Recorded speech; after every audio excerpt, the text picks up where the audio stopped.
Bueno, estamos acá para la presentación de este libro, que es un libro digital, por eso tenemos este formato en esta ocasión, Las tasas locales en el contexto del federalismo de concertación. La autora es Guillermina Gamber. Este, Antes de hablar del texto, bueno, nos acompaña la doctora Fabiana Jaffri, que fue la directora de la tesis. Ahora voy a explicar un poco más. Y por ahora se está disculpando la doctora Alejandra García, que está por venir, pero bueno, no sabemos si va a llegar o no, entonces doy de parte de ella las disculpas correspondientes.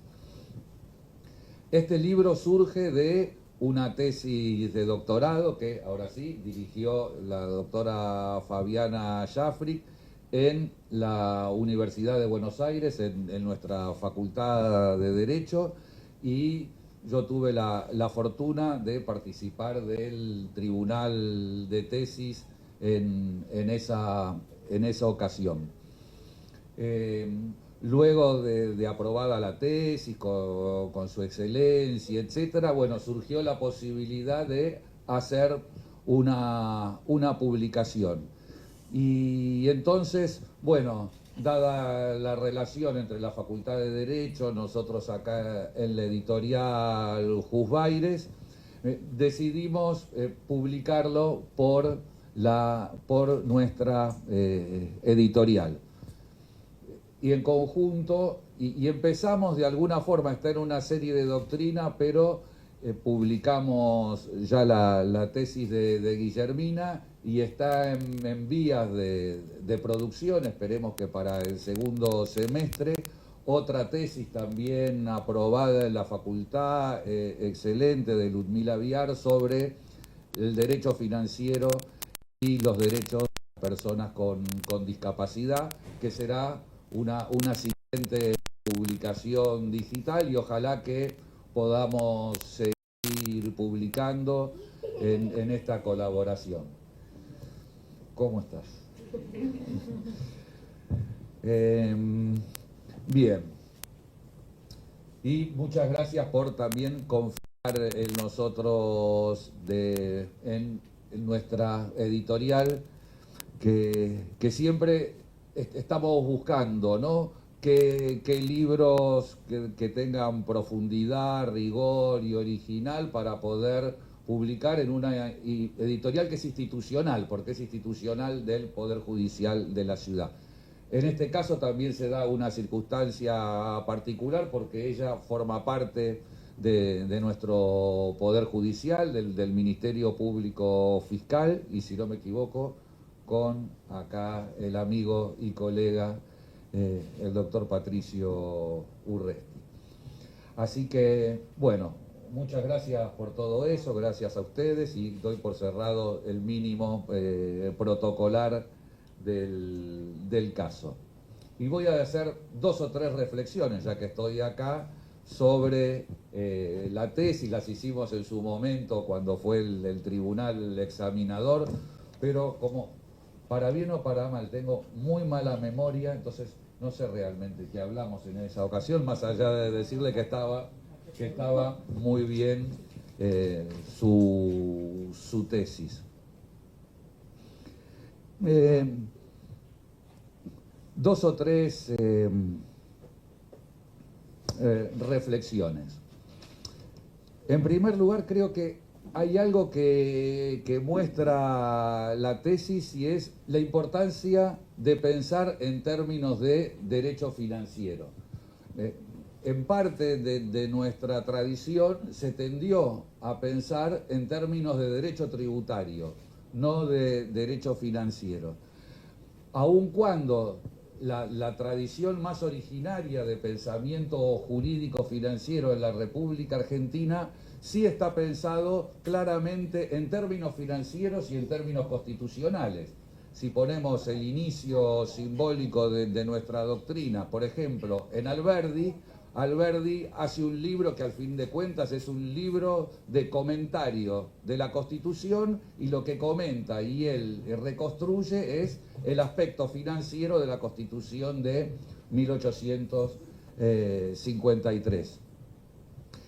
Eso que estaba en el origen de nuestra tradición en sus dos aspectos, ¿no? Lo constitucional y lo financiero, por razones diversas, se fue perdiendo a lo largo de la historia doctrinaria. Al final del siglo XIX seguía siendo así. Tenemos el libro de Terry, ¿no? de Finanzas Públicas, la primera edición de fin del siglo XIX. Es un libro que se llama de finanzas, pero en realidad es un libro, hoy diríamos, de derecho financiero y tributario, ¿no? Nota al pie, expresión que siempre aprovecho para señalar la extrañeza de esa designación, ¿no? Es como los que se dedican al derecho civil dijeran, bueno, me dedico al derecho civil y a los contratos, o al derecho administrativo y al servicio público, como si el contrato tuviera una significación diferente que la persona, la sucesión, el matrimonio, etcétera, o el servicio público con respecto, no sé, al dominio, el poder de policía, la expropiación, etcétera. Nosotros tenemos esa curiosidad que de alguna forma es la huella en la designación actual de esa tendencia que hubo en algún momento en pensar en términos de derecho tributario. Pero sin embargo, hoy creo que en el derecho comparado, creo que en todos los ámbitos académicos que forman parte de nuestra tradición cultural occidental, lo que se estudia es derecho financiero. Porque, digamos, no sé, los manuales españoles, por ejemplo, colombianos o mexicanos, son todos cursos, manual, tratado de derecho financiero y tributario. Y esto se nota en uno de los aspectos centrales de esta tesis, que es hablar del federalismo, ¿no? Porque es muy difícil pensar el federalismo solamente como si fuese un federalismo impositivo o un federalismo tributario, sino que el federalismo implica una organización de las finanzas públicas de acuerdo a justamente la forma federal. Y es claro que los tributos, el crédito público, los recursos patrimoniales genéricamente dichos, la moneda, son diferentes mecanismos, y el propio presupuesto, que hay que pensarlos conjuntamente, y el federalismo implica una articulación de las provincias y la nación, también los municipios, en todas estas circunstancias en conjunto.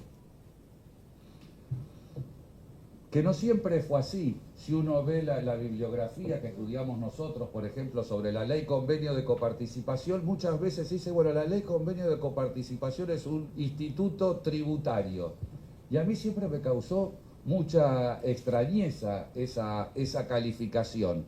Porque es cierto, se consolida un mecanismo tributario de relación entre las provincias y la nación. Pero luego hay reglas de asignación. Se dice, con esta masa, esto debe asignarse de tal o cual forma entre la nación y las provincias, y luego entre las provincias entre sí. Y asignar, no sé qué tiene que ver con la tributación, ¿no? Y reglas de asignación son reglas sobre cómo tiene que hacerse el gasto de aquello que se recaudó, la masa de recursos, de acuerdo al vocabulario de la ley convenio, que es el equivalente de la expresión fondos del tesoro. Por otra parte, basta leer el artículo cuarto, que ya venía de 1853, para ver que en ese único artículo estaban mencionados los fondos del tesoro, es decir, la masa, el gasto público, es decir, en qué que esta masa se va a asignar, y cuáles son los recursos que forman esa masa. Es como si los constituyentes nos hubieran dicho, mire, acá tienen todo lo que usted tiene que pensar, lo tiene que pensar a la vez y simultáneamente, y eso finalmente es lo que comentó Alberdi en su libro.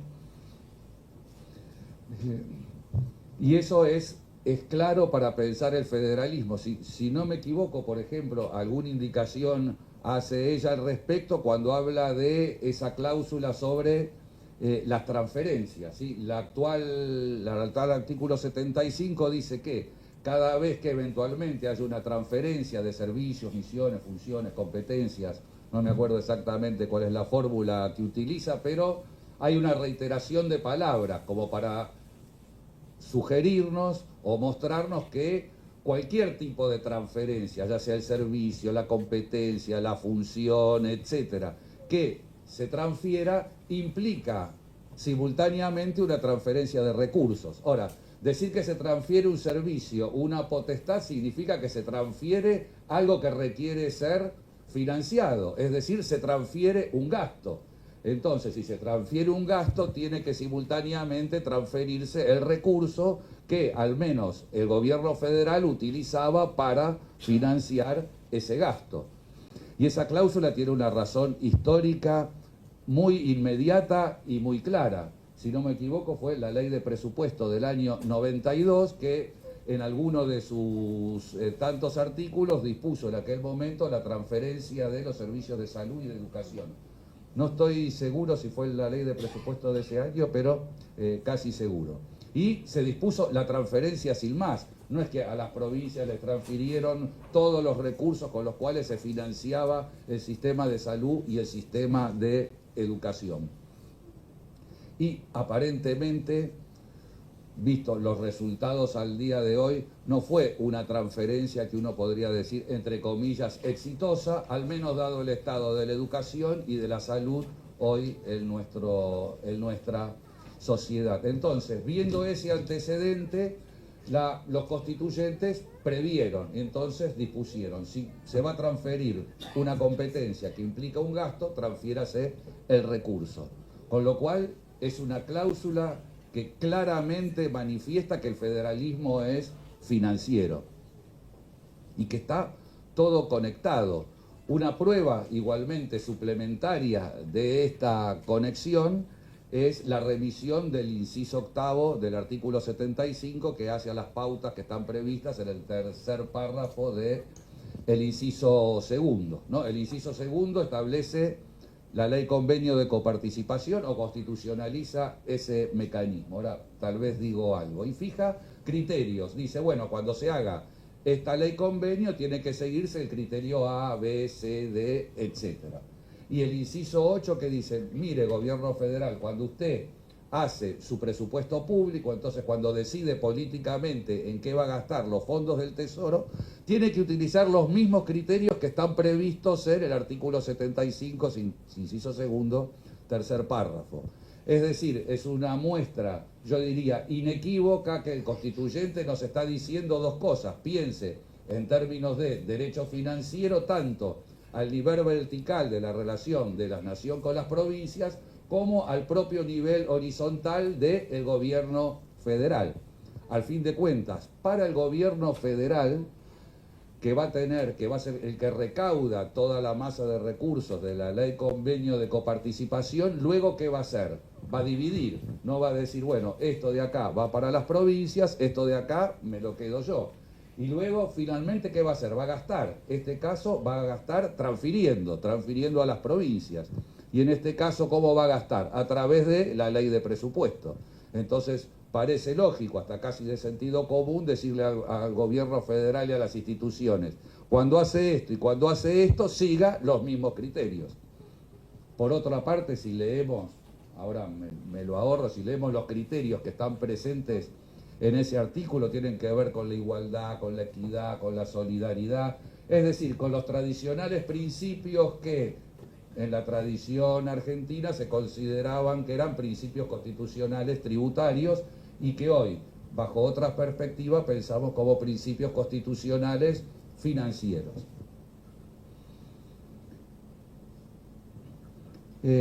Creo que un punto en el cual se ve toda esta problemática es la cuestión de los municipios. Claro, ella del federalismo a su vez conecta con la cuestión de las tasas y uno de los ámbitos, digamos así, políticos, jurídicos, problemáticos de esa situación es qué pasa hoy en día con los municipios en la República Argentina. Ahora, aquí también, cuando vemos la situación del municipio, tenemos que ver la situación financiera total del municipio.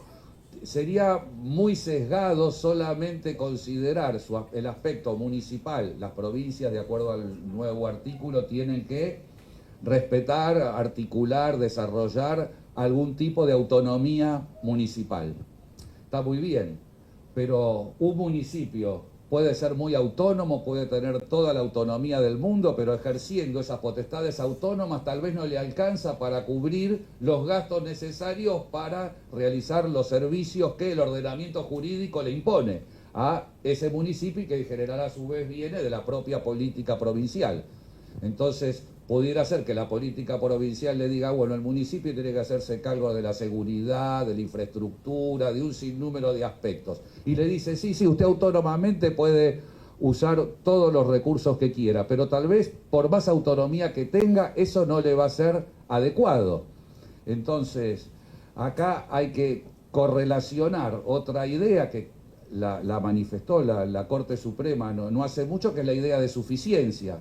Es decir, un municipio tiene que tener autonomía y algún grado de autonomía mayor o menor, pero cualquiera sea el grado de autonomía que tenga, tiene que disponer de recursos suficientes para poder hacer ¿qué? Aquello que el propio ordenamiento jurídico le dice que debe hacer, no lo que a cada cual se le ocurra. Y es una cuestión, digamos así, de coherencia pragmática. Si alguien le dice que debe hacer algo, tiene que tener los medios para poder hacerlo. Si no, uno lo pone en una situación en la cual no puede cumplir lo que está obligado a hacer.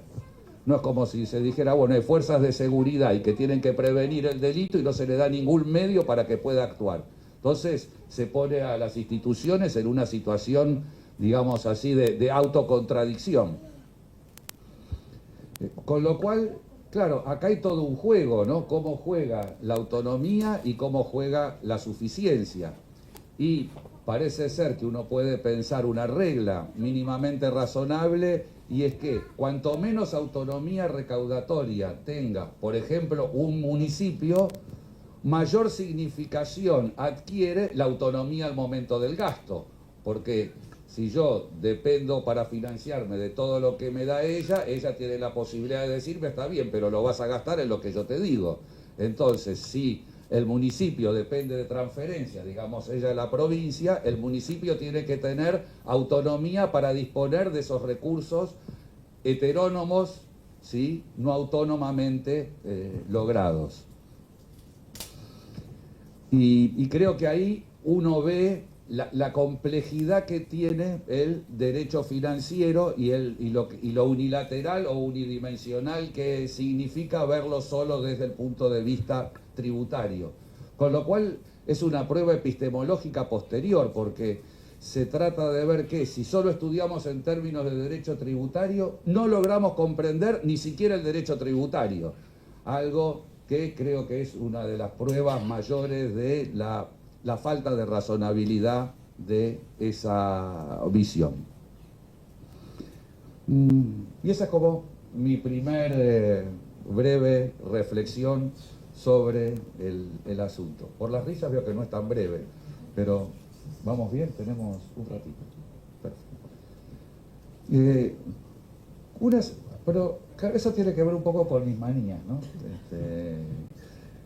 Y veo que es algo que estamos, y ahí voy a hacer una autocrítica, entonces hago como una postilla a eso mismo, porque creo que estamos en una situación que es en tránsito. ¿Qué quiero decir con esto? Tenemos conciencia de que hay que pensar en esos términos, pero todavía luego cuando ejercitamos nos cuesta mucho hacerlo. Es como algo que sabemos que debe ser así, pero después tenemos mucha dificultad de cómo vamos desarrollando un derecho financiero y todo lo que le es conexo en esos términos. Yo lo veo muy claro en el derecho internacional. Ya al menos creo que hay, yo siempre menciono que es una exposición de Fernando Sáenz de Bujanda de 1983, donde él recibió el doctorado honoris causa de la Universidad de Granada. Y él hace una exposición sobre que hay que pensar el derecho internacional en términos de derecho internacional financiero. Porque dice, bueno, una analogía doméstica. sí, al interior del ordenamiento jurídico pensamos el derecho financiero, cuando vamos al derecho internacional, que no se caracteriza, por más que tenga materias específicas, puede tener cualquier materia regulada por el derecho internacional, entonces dice, es lógico estudiar en términos de derecho internacional público financiero.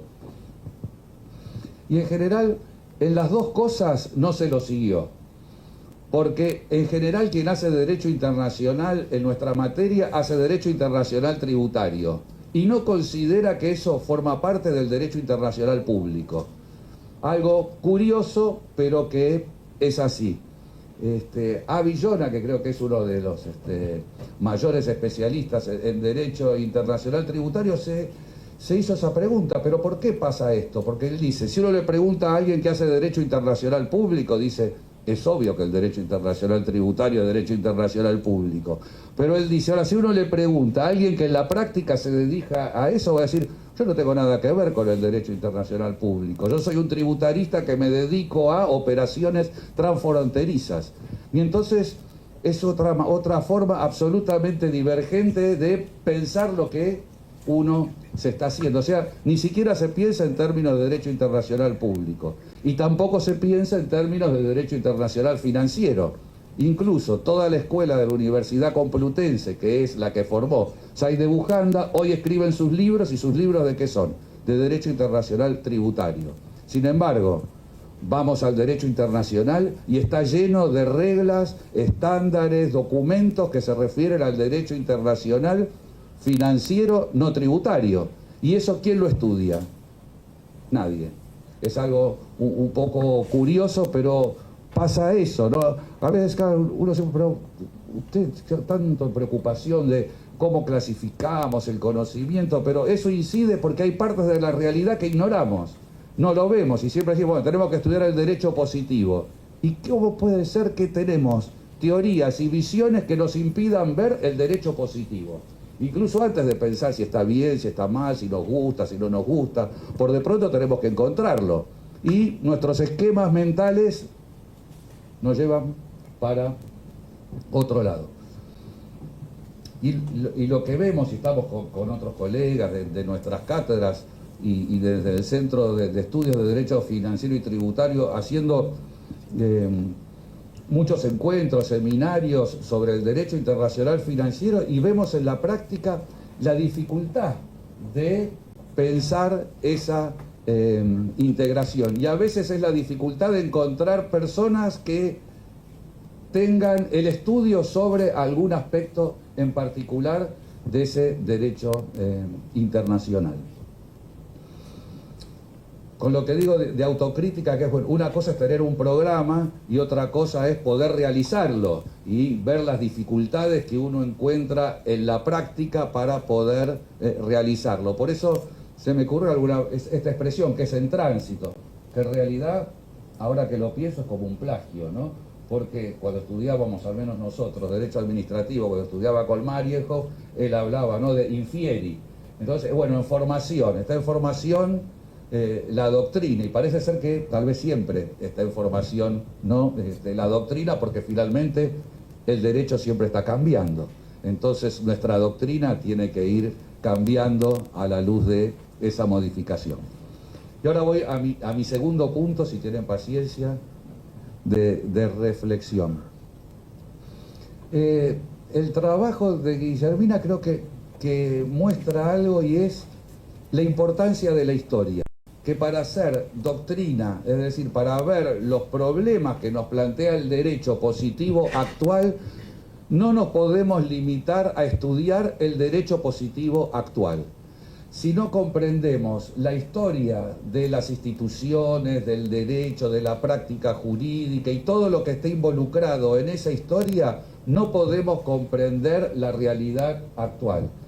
Y eso es algo que para la doctrina es contraintuitivo, porque la doctrina se piensa, y más en nuestra tradición positivista, bueno, la doctrina jurídica nada tiene que ver con las ciencias sociales, ¿no? Todos habrán visto un poco más o menos Kelsen, y él decía, no, evitemos el sincretismo metodológico, que es mezclar un poco de doctrina, un poco de historia, un poco de economía, etcétera, y eso es algo que él quería erradicar de los estudios jurídicos para que fuesen, según él, específicamente jurídicos. El problema es que para lograr eso específicamente jurídico necesitamos de esas ciencias sociales, básicamente de una ciencia social, en este caso como la historia. Por otra parte, es muy difícil hacer la historia de algo si no tenemos una explicación de ese algo, ¿no? Una explicación de por qué eso va sucediendo, es decir, una sociología, una ciencia política o lo que fuese. Felizmente, yo no sé si habrá sido tu inspiración o no, pero leyendo muchas páginas de este libro, a mí me suscitaron el recuerdo de un maestro de muchos de nosotros, que es José Osvaldo Casás, que él justamente, y en estos temas, por ejemplo en el federalismo, él ponía mucha atención a cómo se fue formando el federalismo. Y en el caso del federalismo creo que acá la cuestión de la historia es mucho mayor, ¿no? Porque uno puede decir, bueno, estudiemos el derecho de propiedad, y tal vez uno puede estudiar el Código Civil, etcétera, y no tener la más mínima idea de cuál es la historia y de cómo se gestó ese derecho de propiedad.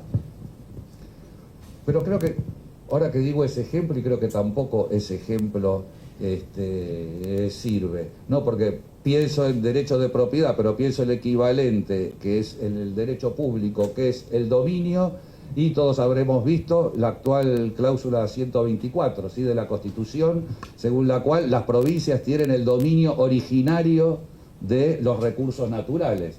Expresión dominio originario, que si vemos toda la bibliografía que se ha escrito sobre el tema, y algunos remiten al dominio eminente, que es una categoría del derecho feudal, se preguntan qué es lo originario, o sea, la historia del derecho minero, porque es una expresión, ¿no?, que está en el Código Minero, ley 1919, uno de los pocos números creo que me acuerdo. Quiero decir, en las cuestiones incluso que parecen ser más dogmáticas, si ustedes quieren, son incomprensibles sin un entendimiento de la historia.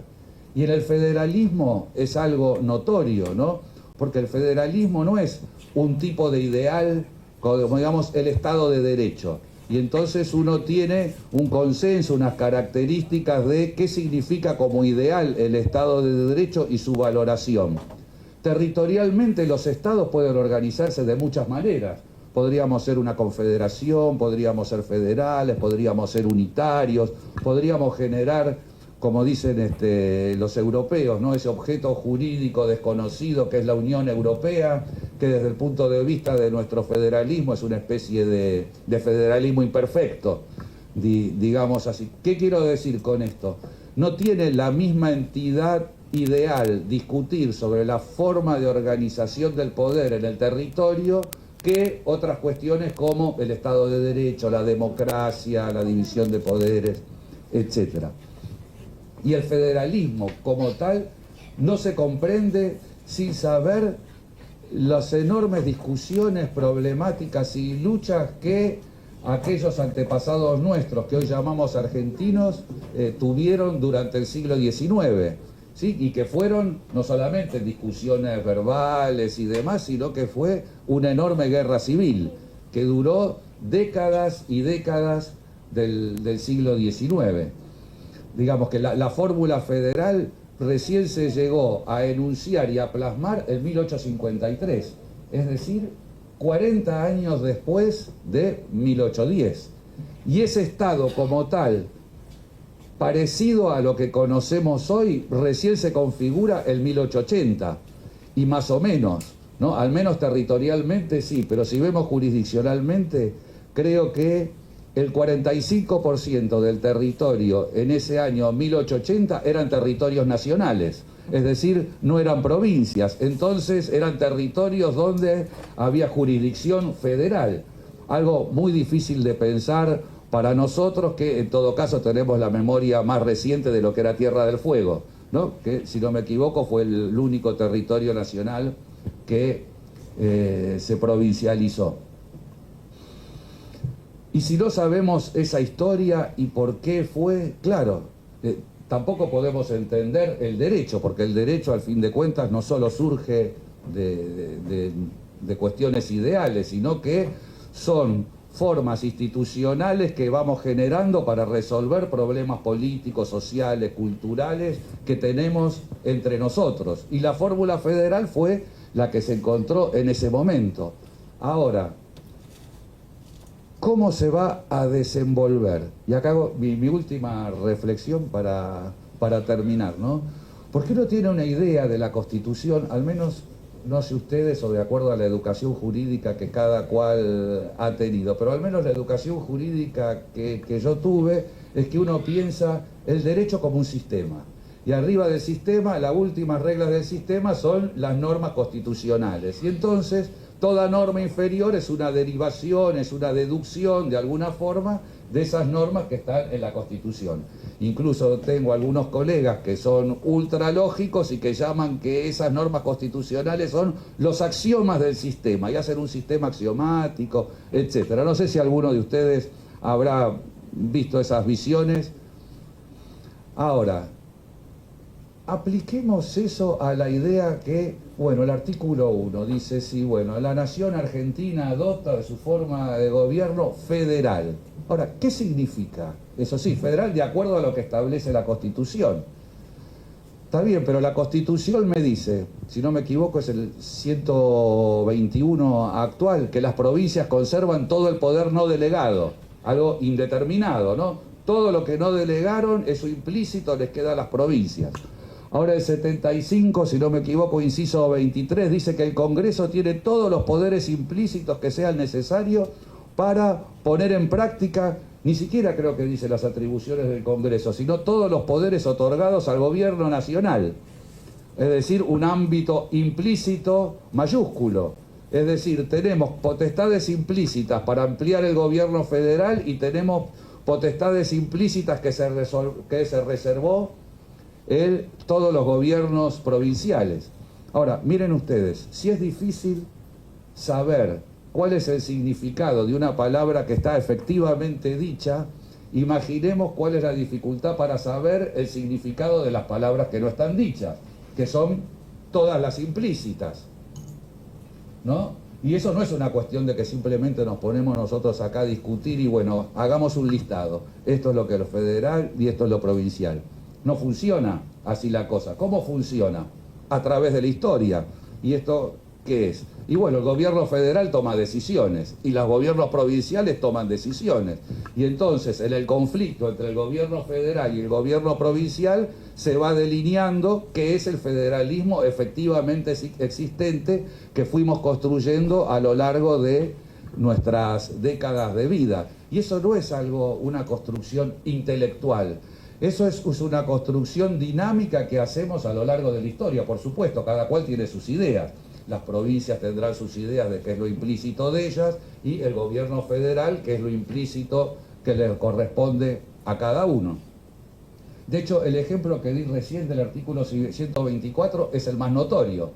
A mi modesto entender, como muchos otros a lo largo de la historia, desde 1853 las provincias ya tenían el dominio originario de sus recursos. No era necesario decirlo porque estaba en sus potestades implícitas. No hay nada en las atribuciones del Congreso que me diga que el gobierno nacional tiene el dominio de los recursos naturales. Y sin embargo, cada vez que apareció un recurso natural, ¿qué se hacía? Es federal. El caso paradigmático, los hidrocarburos, ¿no? Se descubren que existen los hidrocarburos, algo que creo que no se tenía la conciencia durante que se hizo la Constitución. ¿Y qué se hizo? Ah, no, esto es federal. Y así podemos tener un sinnúmero de ejemplos. Claro, ¿por qué el que se dedica a la doctrina, que quiere, ¿cómo les podría decir?, acotar lo máximo de una doctrina, ¿por qué tiene temor de algo como la historia? Porque veamos nosotros, estamos acá, vamos a tener 20 visiones sobre nuestra historia argentina, ¿no? Y todos discutimos sobre qué significaba Rosa, qué significó la independencia, qué significó Roca, y así para dar nombres, ¿no? Y así sucesivamente. ¿Qué quiero decir? Ir hacia la historia es casi como abrir la caja de Pandora. Quizá el ejemplo más notorio del federalismo es la coparticipación, ¿no? En ningún lugar de la Constitución histórica hay algo como un régimen de coparticipación. Si seguimos, acá ustedes saben más que yo, las interpretaciones originales había separación de fuentes, entonces cada cual se financiaba de acuerdo a los recursos que tenía, las provincias de su forma y el gobierno federal de otra. De ahí la significación de esa cláusula que discutía Seguí, ¿no? Que el gobierno federal le puede dar subsidios a aquellas provincias que con sus rentas no alcancen a cubrir sus gastos. Lo que suponía que la regla general es que con sus rentas podían sostener sus gastos. Entonces, para esa excepción estaban los subsidios. Ahora, ¿qué tiene que ver algo como los regímenes de unificación de impuestos y de coparticipación con eso? Aparentemente nada. Ahora, imaginen ustedes, se generan los regímenes de unificación, coparticipación, las provincias y el gobierno nacional acuerdan, se desarrolla todo ese federalismo. ¿Quién va a decir que eso es contrario a la Constitución? ¿No? Hay algo un poco irracional, ¿no? Porque ¿qué juez no va a poder decirle a todas las provincias argentinas y al gobierno federal, mire, todo lo que ustedes vienen haciendo, todo eso es inconstitucional? No creo que tenga verosimilitud política, histórica, sociológica, etcétera. Lo que nos lleva a pensar sobre las características, ¿no? Alcances y límites que debe tener el control de constitucionalidad. Y de hecho la Corte, en la primera oportunidad que tuvo, tampoco dijo mucho. Entonces también mejor decir nada, y las cuestiones siguieron y finalmente eso se constitucionalizó. ¿Qué quiero decir con esto? Tuvimos constituyentes que escucharon la voz de la historia. Entonces, si esto fue el mecanismo que nosotros generamos, lo mejor que podemos hacer es incorporarlo a la Constitución y regularlo. No hablo más. ¿Cómo vamos de tiempo? No, yo tampoco. Bueno, acá concluyo y le paso la palabra a mi colega Fabiana, así que muchas gracias por su atención y perdonen, digamos así, por lo latoso que pudiera haber estado mis reflexiones.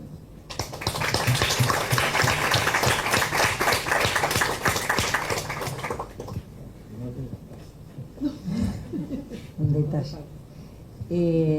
Bueno, estoy agradecida por estar acá, que Guille me haya convocado. Hoy le decía que no iba a sacar cuentas de hace cuánto, digamos, estamos yo más de observadora, porque Guille ha hecho todo el trabajo y es una gran investigadora, muy puntillosa, muy reflexiva. Me tocó acompañarla y bueno, fueron muchos años. Nos acordábamos que en esos años ella todavía no trabajaba en el Poder Judicial, todavía no se había casado, quedó embarazada. Es como que pasó la vida, a todos nos pasó la vida, y bueno, es una alegría ver que ahora está concretado este gran proyecto que tuvo en un libro, y que tiene digamos, que siguió este paso. Como decía Horacio, en el 2023 Guillermina defendió magistralmente su trabajo de tesis sobre tasas municipales, un tema que puede ser pensado como un tema menor porque es local, un tema que quizás podría no ser un tema de tesis, pero lo que plantea Guillermina es un nuevo enfoque de este tema, que es uno de los grandes temas inciertos, ¿no?, en las finanzas públicas. Y ahí entonces empieza a jugar la falta de certeza en lo que es el diseño sustantivo de la tasa, en lo que es el alcance del contenido de las tasas. No esto es una opinión personal y no está muy corroborada, pero es asombroso que, bueno, en el año 1853, y esto lo hemos hablado con Horacio, cuando uno revisa la Constitución, se habla de contribuciones, se habla de derechos, después se habla de poderes, de rentas, se habla de poderes de imposición, ¿no?, en los casos de establecimiento de utilidad pública para delimitar el poder de imposición local, pero hay especies tributarias como las tasas que casi, que bueno, no están mencionadas, y que después en un desarrollo o los pocos libros que tuve a mi alcance para ver de finanzas públicas de principios del siglo XX tampoco discutían con profundidad el tema de la tasa, ¿no? Quizás lo local en ese momento o la fuerza que hoy tiene lo local no era tan trascendente y bueno, volvemos a la falta de certeza y la falta de un alcance, de una definición de lo que es la tasa. Tenemos una guía de la ley de coparticipación cuando habla de tasas retributivas de servicios efectivamente prestados, y después toda una construcción jurisprudencial enorme, ¿no? Cuando nosotros recordamos y reiteramos que se habla de una prestación individualizada, como dice la Corte, individualizada, concreta, efectiva, individualizada, y bueno, y fue sorteando cómo se aplica el principio de solidaridad, qué pasa si aquel al que le llega el servicio no siente un beneficio por parte de la tasa. Hay otras discusiones que se han dejado atrás, el tema de la voluntariedad o no de la tasa, que hemos dado como clase en sustantivo bastante, pero todo esto entra dentro del plano doctrinal. Quizás esto, hay una deuda pendiente, ¿no?, del federalismo, que es tratar a los municipios, darle una entidad dentro de una ley de coparticipación financiera a los municipios. Los municipios no están pensados como institución que hoy por hoy es la que más cercana tiene el habitante, el ciudadano, digamos, para exigirle y también para hacerse responsable de su accionar, ¿no? Como una doble vía. La exigencia del ciudadano de prestar, digamos, de solicitar servicios a los niveles locales, a los municipios. Otras exigencias que voy a mencionar, que Guille traza y que son bastante adecuadas y necesarias, ¿no?, en nuestra contemporaneidad. Entonces, bueno, se ve una deuda grande en esta idea de lo que es lo municipal. Cuando estadísticas hablan de una recaudación de 158 tributos, ¿no?, a nivel nacional, obviamente no todos juntos, no todos a la vez y demás. La mitad de esos tributos son tasas, y por lo que algo que discute Guille en su trabajo, que no es el trabajo de tesis doctoral, sino que es una vuelta a pensar la tesis, digamos, en sintonía del libro, ¿no?, que es una vuelta a pensar el tema. habla del nomen iuris, ¿no? Entonces, estas dificultades de financiamiento que hoy presentan los municipios,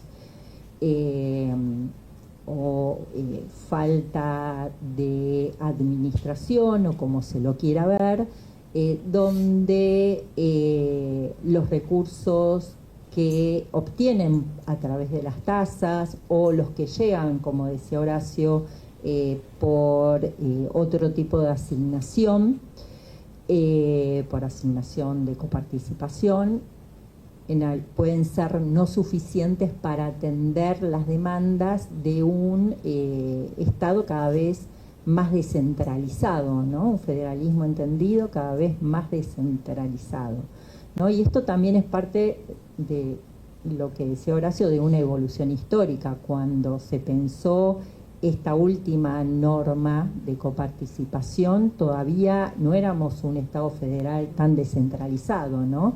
Entonces, teníamos, como decía Casas, un federalismo de gastos y un centralismo de recursos, ¿no? Entonces, es como que no van en la misma sintonía los recursos pensados para una descentralización que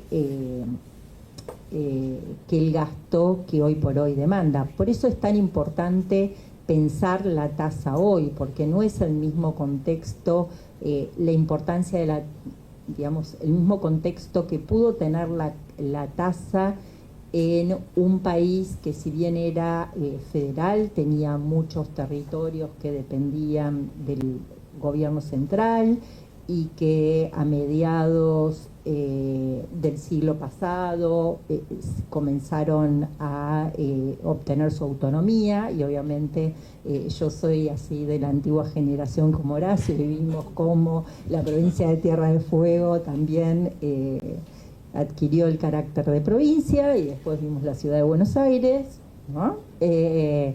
Entonces hay que pensar nuevamente este instituto. Y esto no significa ponerle un límite a la potestad tributaria municipal. Lo que significa es darle certeza y darle un lugar en el federalismo, ¿no? Se tiene que lograr y avanzar en ese sentido. Algo que hablamos en su momento con Guille, y a mí me encanta que ella propone, es, pareciera, cuando uno habla de cómo cuantificar el servicio que presta el municipio, como que fuera imposible, ¿no? Como una ciencia oculta casi, qué gastos le demanda al municipio poder prestar determinado servicio. No hay, que yo conozca, un municipio que aclare cuáles son, cuál es el gasto que le insume la prestación de su servicio. Es decir, hay deudas de los municipios, pero también hay una deuda del federalismo con los municipios. Pero bueno, estas cuestiones de las dificultades políticas de llevar adelante estas discusiones, a veces parece que nos tiene, como que nos detiene, ¿no? En un punto de discusión como del cual no podemos salir. Entonces, volviendo a Guille, quiero felicitarla por su trabajo, que ella pensó desde un principio un tema que tiene una relevancia actual y futura importante, pero que no fue pensada en esos términos, ¿no? En el contexto de un mundo de la actualidad, de cómo se desarrolla nuestro mundo. Y así que quería felicitarla y bueno, invitarlos a todos a poder leer ese trabajo tan interesante. Bueno, muchas gracias.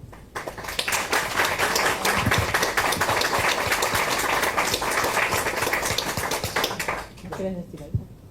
No, un montón de cosas. Le paso si no ocurre como siempre que nosotros nos ponemos a conversar y todo. ¿Seguro? Sí, no. Vos sos la protagonista. Te paso la palabra al final. Te paso la palabra al final. No. Bueno, nada, en primer lugar, gracias a todos por estar acá. Gracias, Horacio, gracias, Fabiana, por... Voy a hablar sin micrófono, ¿no? No, porque se está grabando, perdón. Nada, por las reflexiones, por compartir este momento y por haber sido parte del proceso de distintas maneras. Primero también algunos agradecimientos rituales, pero no por eso menos sentidos, a las autoridades de la editorial Jusbaires, como decía Horacio, ¿no? Una editorial institucional del Poder Judicial de la ciudad al que pertenezco y que me enorgullece mucho ser parte. Ya hace 10 años veo muchas caras amigas, muchos colegas, magistrados, funcionarios con los que compartimos la labor diaria de hacer una mejor justicia porteña. Para mí es una enorme satisfacción que la obra sea editada bajo este sello, una editorial que realmente sentimos propia. Una editorial pública de calidad y comprometida con la difusión a través del acceso gratuito y libre a sus producciones. Así que para mí eso fue un punto central cuando Horacio tan generosamente me propuso arrancar empezar el camino de la publicación de algo que había sido todo un trabajo previo a investigación. A las autoridades del Centro de Estudios de Derecho Financiero y Derecho Tributario de la Facultad, acá presentes también, una institución que forma parte de mi camino académico. Me formé como abogada en la Universidad de Buenos Aires, concluí mi carrera de doctorado y bueno, también tengo la satisfacción de compartir tareas docentes acá con Patricio. A Fabiana, primero por rápidamente... Hace poquitos días cuando le propuse acompañar a esta presentación, me dijo, acomodé la agenda para estar, así que gracias por eso. Y fundamentalmente porque, si bien Fabiana dice que ha sido más espectadora, realmente yo creo que ha sido la obra es fruto del trabajo compartido, conjunto de muchos años, por orientar la tarea, por debatir cada uno de los pormenores del trabajo, por las conversaciones que enriquecieron el proceso y por haberme alentado en los momentos de dificultades a sortearlas y también para ayudarme quizás a lo más difícil que era cerrarla. Me acuerdo que una vez Fabiana me dijo, Guille, basta. Guille, basta. Hicimos un Zoom para ver algo de la tesis, y yo dije, bueno, ahora falta esto y lo otro, decía yo, Guille, escúchame, basta, como que lo que me quería decir esa reunión era que ya estaba, que no había más tiempo para nada, pero, ¿qué te parece? Nada, me decía Fabiana, ya está. Así que bueno, es muy difícil concluirlo también, así que gracias por todo lo que conllevó el proceso. Horacio, obviamente por haber leído en su momento la defensa, el trabajo para la defensa oral, por los valiosos aportes que me hizo. Me acuerdo también en la defensa de la tesis, todavía no había arrancado y Horacio estábamos en el pasillo y me decía, yo tengo un montón de cosas para decirte, te voy a decir solo algunas, pero tengo un montón, mirá todo lo que me anoté, me decía Horacio. Y todavía no habíamos arrancado, no sé si te acordás. Estábamos esperando a algún jurado y Horacio ya estábamos hablando de tesis, todavía no había ni arrancado. No, yo te decía, Horacio, me estás poniendo nerviosa. Así que por todo eso, también por haberme acompañado desde el primer momento con la posibilidad de publicar esta tesis. Y también, y las reflexiones de Horacio del comienzo para mí dan cuenta de esto que voy a decir y que ayer lo pensaba realmente, porque Horacio nos convoca todo el tiempo a poner en discusión y nos desafía a reflexionar sobre los temas que realmente le deberían inquietar al derecho financiero, que no es tema de la obra, pero que contribuyen a pensar hacia dónde dirigimos como nuestra disciplina. Y eso es algo que transmite Horacio, creo, en todos los ámbitos, y que, bueno, uno lo escucha y son esas reflexiones las que, bueno, ¿no? Como que uno va atrás a veces pensando, queriendo seguir como el ritmo. Y bueno, obviamente a la familia por las horas resignadas. Mi hija se fue a tomar un helado por ahí porque ya no daba más. Y la verdad que quienes me conocen saben que se me da mejor por escribir que por hablar, y la obra es larga, así que yo voy a tratar de ser breve. Lo primero es que para mí la obra es un testimonio de supervivencia. Lo dije estos días cuando algunos amigos y colegas me hacían llegar como las felicitaciones, y realmente lo siento así, en primer lugar por el tiempo que demanda el proceso, ¿no? Lo es por eso, bueno, todo lo que supuso el trabajo de investigación, y por otra parte lo que decía Fabiana, ¿no? Porque la vida sigue su curso, y la pandemia, los cambios laborales, mi hija, los compromisos. Dicho esto, creo que no hay una única manera de llegar a la investigación, que hay muchas fuentes de motivación. Creo que en algunos casos es la propia práctica profesional o los temas que nos desafían desde el escritorio. En mi caso no ha sido así porque, bueno, como decía Fabiana, cuando empecé este camino todavía trabajaba en el Tribunal Fiscal de la Nación, después tuve el pase acá a la justicia porteña. Así que nace del deseo de profundizar en preguntas que, bueno, fueron surgiendo a lo largo de mi formación. Las tasas, especialmente en su relación, como decía Horacio, con el federalismo financiero, han sido desde siempre para mí un tema central de muchísimo interés, y debo buena parte también de esa inclinación por el tema al curso de Derecho Tributario Sustantivo de la maestría en Derecho Tributario de la Universidad de Buenos Aires, a cargo en aquel momento del doctor Carlos Porta. Por supuesto que son esos intereses que van construyendo, ¿no? Con la experiencia y con la subjetividad, los que terminan por dar forma a la manera de cómo nos acercamos a un tema y el recorte que hacemos de ese tema, ¿no? Realmente el tema está atravesado por los intereses de cada uno. En definitiva, creo que expresan como la posición de quien investiga, ¿no? Quien observa y después se formula preguntas, que creo que es esto, por lo menos el libro para mí, como lo decía Fabiana, unas nuevas preguntas sobre este tema.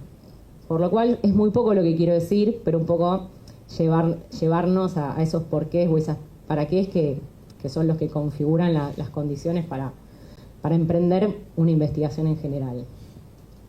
Horacio dice en la presentación tan generosa del libro en su versión digital, con acierto, ¿no? que las tasas tienen una importancia relativa en términos macroeconómicos, pero bueno, que también han asumido tradicionalmente un rol protagónico en las finanzas municipales. Son sin duda un bastión recaudatorio de los municipios, de este nivel más próximo a la ciudadanía, y a la vez un nivel de gobierno tremendamente dependiente de los niveles superiores. Esto es lo que un poco decía todo el tiempo Horacio, Fabiana, y que realmente comparto, ¿no? Esa disociación entre las decisiones de recaudar y de gastar, ¿sí? Pero muchas veces, ya sea en la norma o en la fase aplicativa del tributo, bueno, la tasa parece, ¿no? Como que se aparta de ese esquema conceptual.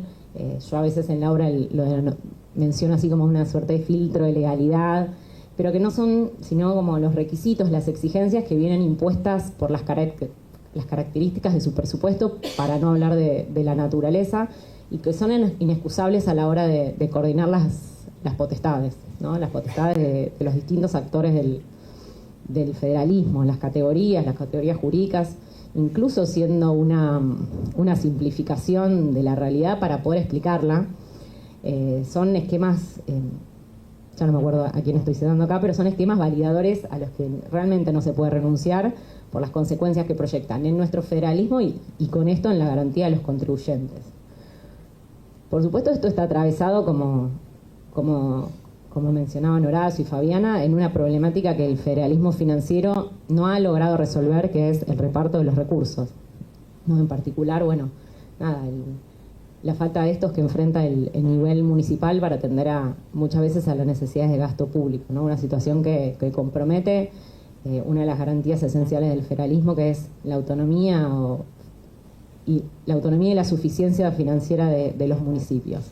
Por suerte, porque este tema es muy complejo, de este tema no me ocupo en la obra, que es quizás la tensión más importante del federalismo. De eso no me ocupo, pero sí quizás del precio que no deben pagar las tasas y con ello, ¿no?, los derechos y garantías del contribuyente.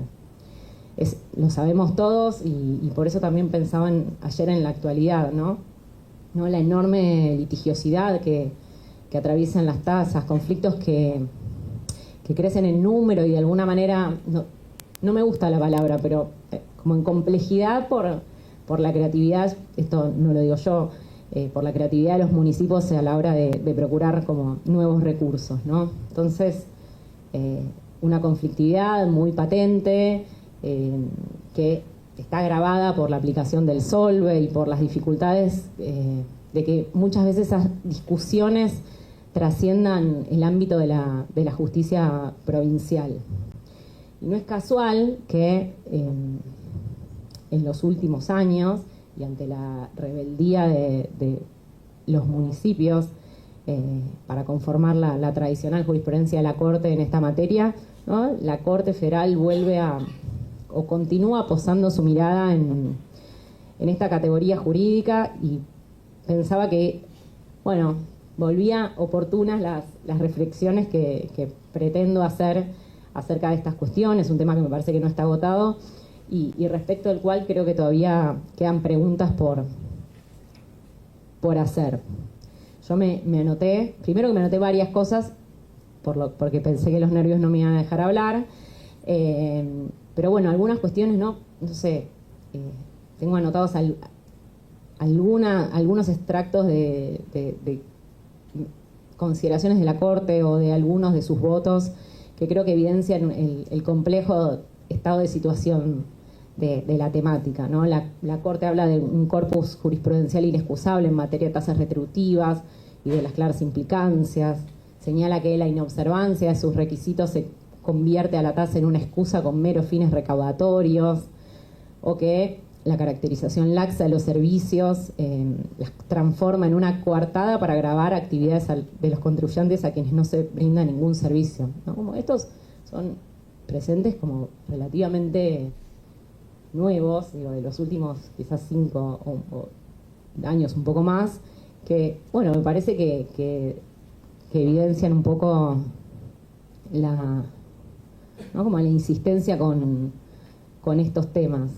La causa Cantalupi de la Corte es, creo que en buena medida un ejemplo de eso, con Patricio, con quien discutimos, charlamos mucho estos temas y con quien aprendo muchísimo de él.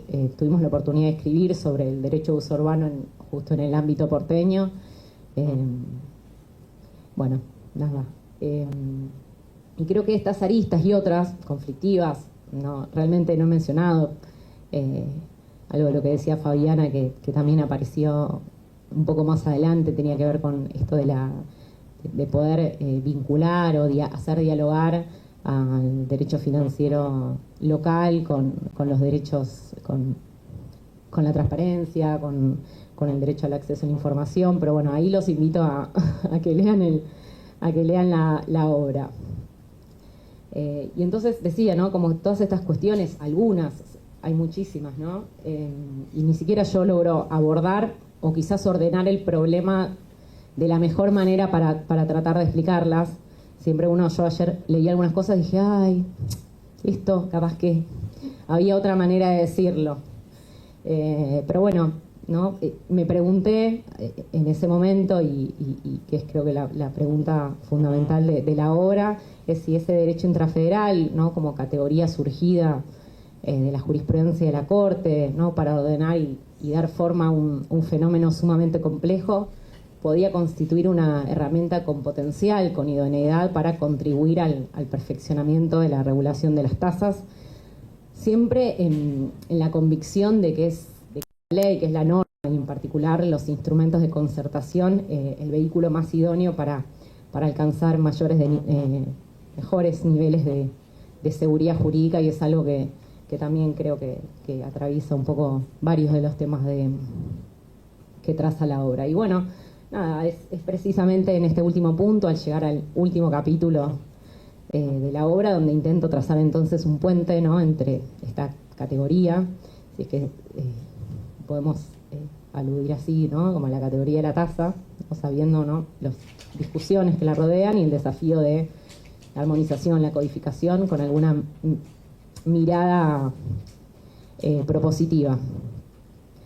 Para finalizar, bueno, nada, espero que la obra logre despertar el interés de los lectores, de la comunidad jurídica en general, y, ¿por qué no?, que encuentre un espacio ahí en los operadores jurídicos, que es lo que queremos, ¿no? Operar sobre el ordenamiento para mejorarlo. Y para terminar, quiero leer una cita de Pugliese que está en el epígrafe, que dice: pocos son los campos de las ciencias de las finanzas, del derecho financiero y de la ciencia administrativa en los que reinan más vivos los desacuerdos y las incertidumbres como en el de las tasas. Yo estoy segura que esta obra, que plasma el resultado en la investigación, no resuelve de ningún modo ninguno de estos conflictos, pero lo cierto es que no ha sido esa su pretensión, sino, bueno, como decía Fabiana, aportar una mirada distinta, una manera de mirar atravesada ahí por la subjetividad, que es lo que decía al principio, y ser justamente un punto de partida para nuevas preguntas en una conversación que permanece abierta. Así que nada, gracias a todos. Ahora me emocioné.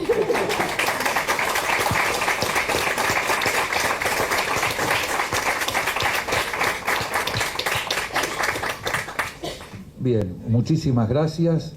Lo único que voy a agregar es que